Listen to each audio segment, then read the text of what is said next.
இப்ப விஜய் புரிஞ்சிருக்கிற ஓட்டு யார் ஓட்டு?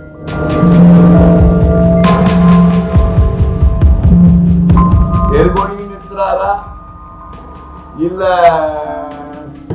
டெல்லி தீகார் சிறையா?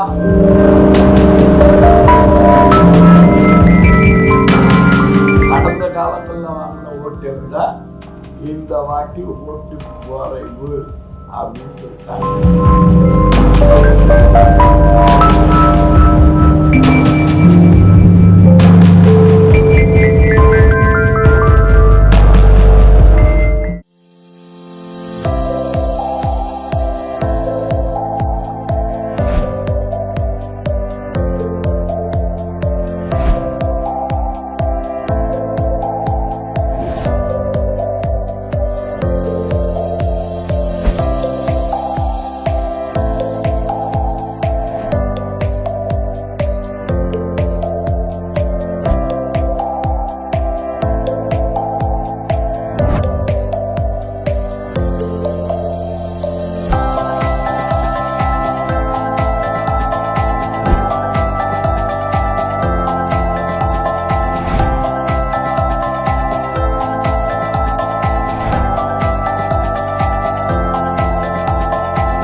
தமிழக சட்டமன்ற தேர்தல் கடுமையான பிரச்சாரத்தின் மத்தியில் கடந்த 23ஆம் தேதி அன்று வாக்குப்பதிவு முடிந்து அமைதியானது.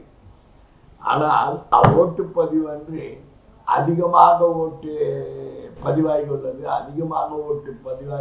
என பிரபகண்ட செய்தார்கள்.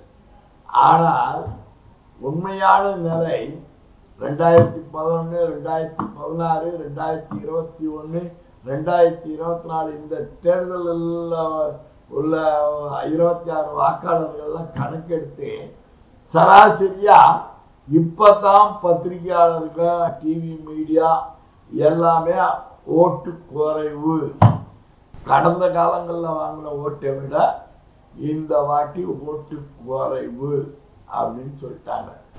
ஏன்னா இப்போ 100% ஓட்டு போலாவாது. எந்த தேர்தலுமே 100% ஓட்டு போலாவாது. அதில் 25% 30% நிற்கும். அந்த 25% 30% இந்த வாட்டிய நம்ம மோடி பார்ட்னர் தேர்தல் கமிஷன் சுத்தமாக கழட்டி விட்டுருச்சு. சுத்தமாக கழட்டி விட்டதுல பாக்கி இருக்கிறது தான் தேர்தல் நடந்தது. உடனே அதிகமாக ஓட்டு போலாகி போச்சு. விஜய் வந்துடுவார், எடப்பாடி பழனிசாமி வந்துடுவார், டிஎம்கே வராதுன்ற கனவுகள்லாம் எல்லாருக்கும் விட்டாங்க. உண்மையான நிலை போன வாட்டி வாங்கின ஓட்டை விட ஓட்டு குறைவு. இப்போ விஜய் பிடிங்கிருக்கிற ஓட்டு யார் ஓட்டு? அதுதான் கேள்வி. அவர் எப்படியோ 12% 15% ஓட்டு தட்டி தூக்கி இருப்பார். வீட்டில் இருக்கிற பசங்க எல்லாம் 18 வயசுக்கு கீழே ஓட்டு போடுறதுக்கு வாய்ப்பு இல்லாத பசங்க பூரா அவங்க அம்மா அப்பாவை பிராண்டி எடுத்து நீ விஜய்க்கு தான் ஓட்டு போடணும்,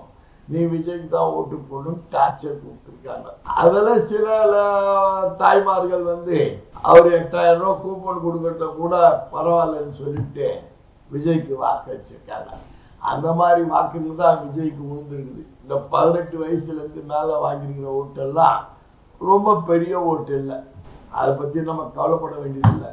சென்ற நாடாளுமன்ற தேர்தல் முடிந்தவுடன் 2024 அதிமுக ஒன்றுபட்டதால் மட்டுமே 2026 சட்டமன்ற தேர்தலை வென்று ஆட்சி அமைக்க முடியும் என்கின்ற கருத்தை நாம் முன்னெடுத்து போது தமிழ்நாடு முழுக்க அதிமுக தொண்டர்கள் ஏகோபித்த ஆதரவை அந்த கருத்து பெற்றது.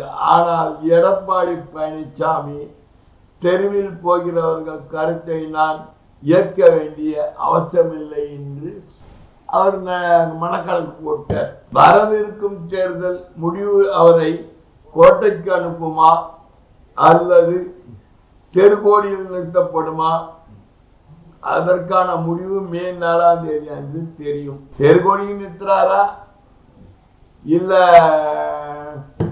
டெல்லி தீகார் சிறையா இல்ல புழல் சிறையான்றது அவருடைய ரிசல்ட் வந்த 90 நாளுக்குள்ள முடிவு அளிக்கிறோம். அதில் ஒன்றும் சந்தேகமே கிடையாது. ஏன்னா 50 லட்சம் கோடிக்கு சொத்து வச்சுக்கிறார். ஈடு இன்கம் டேக்ஸ் எல்லாத்தையும் விடுவாங்க. அதில் ஒன்றும் எந்த விதமான சந்தேகம் கிடையாது.